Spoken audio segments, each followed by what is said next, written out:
வேளையில் மாட்டுக்குடியில் மரியன்னை மடியில் தீவன தொட்டியில் ஏழையாக வந்திருந்தார் பாலகனாய்.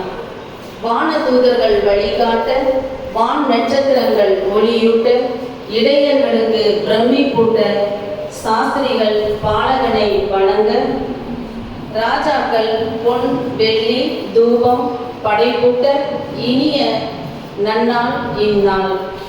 தாவீது குலத்தை அலங்கரிக்க தரணியில் உதித்த மன்னவனே, எங்கள் உள்ளங்களில் பிறந்து ஒளி வீச வருவாயோ. உலகை அலங்கரித்த உன்னத தேவனின் ஒரே மகனே, உமது அருளை எமக்கு தருவாயோ.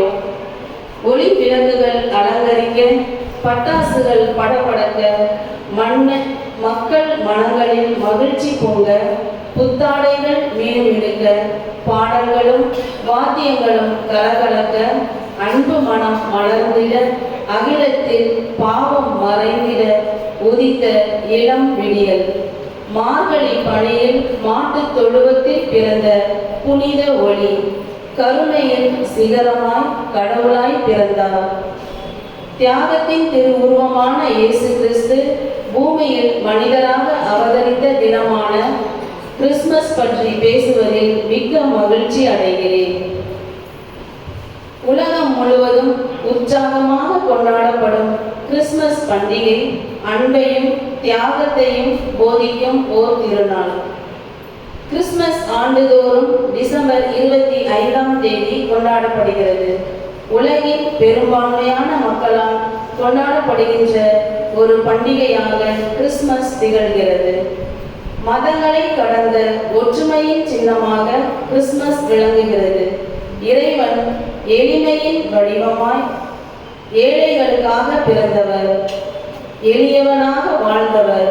இதைத்தான் கிறிஸ்து பிறப்பு என்று உலகுக்கு உணர்த்துகிறது.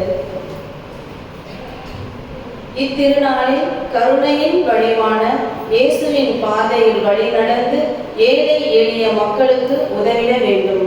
பாதைகளை தேடுபவர்களாக பல இறைவாக்கினர்கள் வந்தார்கள். பாதைகளை உருவாக்க இயேசு வந்தார். பல வகை புண்ணியங்களை தேடி தேடி அடைந்த மக்களிடத்தில் தவறை உணர்ந்து மனம் வருந்தி வாழ மக்கள் மனமாற வந்தவர் இயேசு. மனிதனாய் ஏழையாக பிறந்தார், தச்சனாய் வளர்ந்தார், தம் நற்செயல்களால் கடவுளாக மாறினார். நமது நற்செயல்களால் மனிதனாக வாழ முயற்சிப்போம். இயேசு நமக்கு தேவைப்படும் மனிதனாகவும் தேடப்படும் கடவுளாகவும் இந்த மண்ணிற்கு வந்தார்.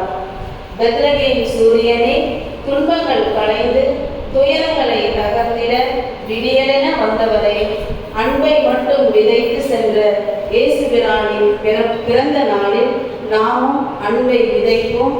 அன்பால் உலகை ஆள்வோம். நன்றி.